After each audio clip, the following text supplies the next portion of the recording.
I just wanted to share a story that happened to me to raise awareness and see if anyone else has experienced something similar. It was a very disturbing and chilling event. I was with my older brother in my basement. I was about 16 or 17 years old, probably around 2020 during the COVID-19 lockdown. It was around midnight on a winter night.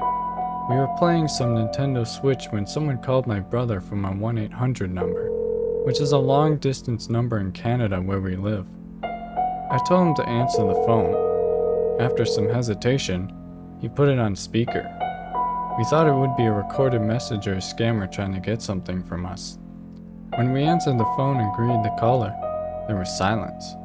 About 5 seconds later, we heard the distressed and panicked voice of a woman on the other end. I remember her exact words. "Hello? Is someone there? Help! Please! Please help me!"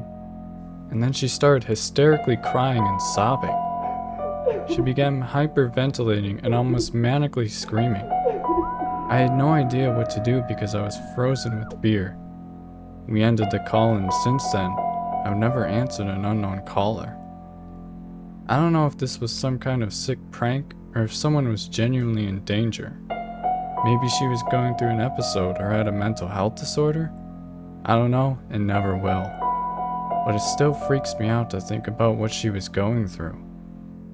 I don't remember where the caller was from or how they got the number, but I know that whoever called me and my brother tonight was not okay.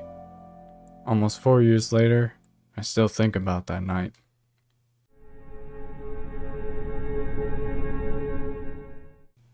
It all started during the pandemic around 2021 or so. My little sister and I moved into my mom's house because my dad had to move away for work. The house seemed normal for the most part, nothing out of the ordinary, until strange things started happening. Doors began opening and closing on their own. I heard footsteps around the house even when I was alone, and sometimes I heard my name being called even though no one was there. Despite these occurrences, I shrugged them off as they weren't too bothersome. One particular night, I couldn't fall asleep, which was unusual since I typically would have been knocked out by then. I felt a presence watching me. Normally, I don't scare easily, but this time, I felt genuinely terrified.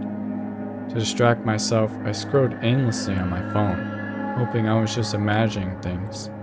Eventually, I drifted off to sleep.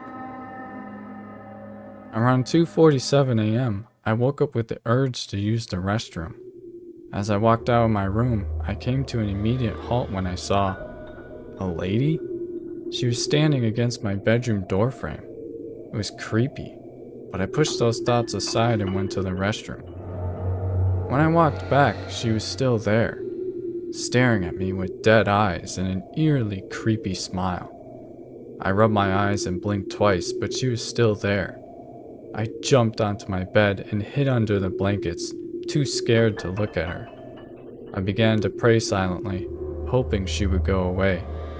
She drew nearer with each passing second. As she loomed over me, she began to choke me. I couldn't breathe. I was screaming at the top of my lungs, kicking and squirming. The next thing I knew, my mom came in to check on me, and the lady disappeared. My mom said it was probably just a nightmare, but I knew it was more than that. I haven't seen or heard from her since, but I know she's still lurking in the depths of this house, preying on me and ready to pounce at any time.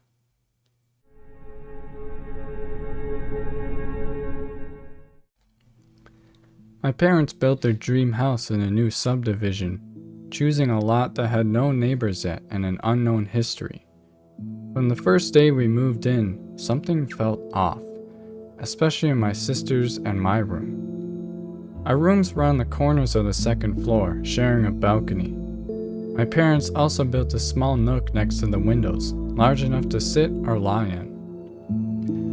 On our first night here, I fell asleep on my phone, sleeping on a mattress on the floor since we didn't have bed frames yet. I'm a light sleeper, so even though I was asleep, I felt something at my feet, as if someone was holding my ankles down. This feeling persisted even after a few days had passed. Terrified, I convinced my sister to let me sleep in her room the following night. Her bed was next to the wall, and I moved my mattress beside hers with my back facing the window. Around 2 a.m., I woke up, and that unsettling feeling crept in again.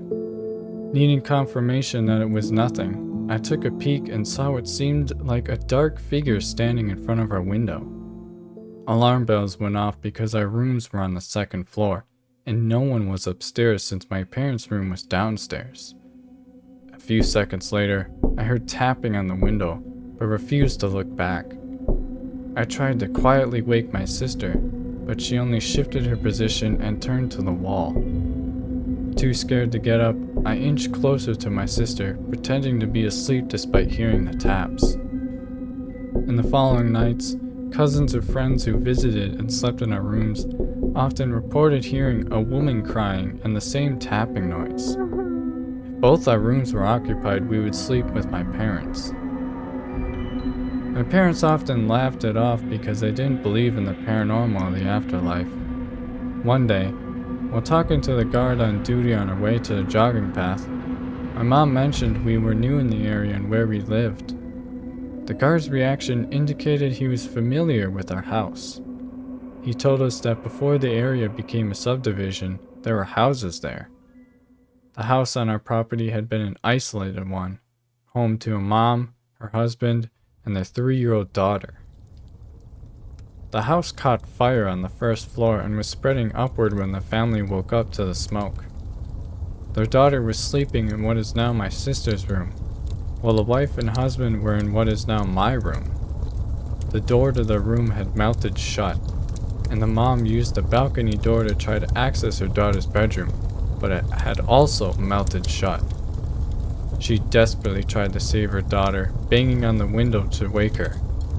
Despite her husband's attempts to get himself on her out of the house, she refused to leave, trapping all three in the fire and resulting in their deaths. I couldn't help but think that the shadow, tapping on the window, and the sound of a woman crying were from the same woman who had died in the house, desperately trying to save her baby but failing. That night, as I tried to sleep, I envisioned the mom wailing in front of the window, banging on the glass, and the noises slowly fading to taps and weakened cries as the fire consumed her and her family.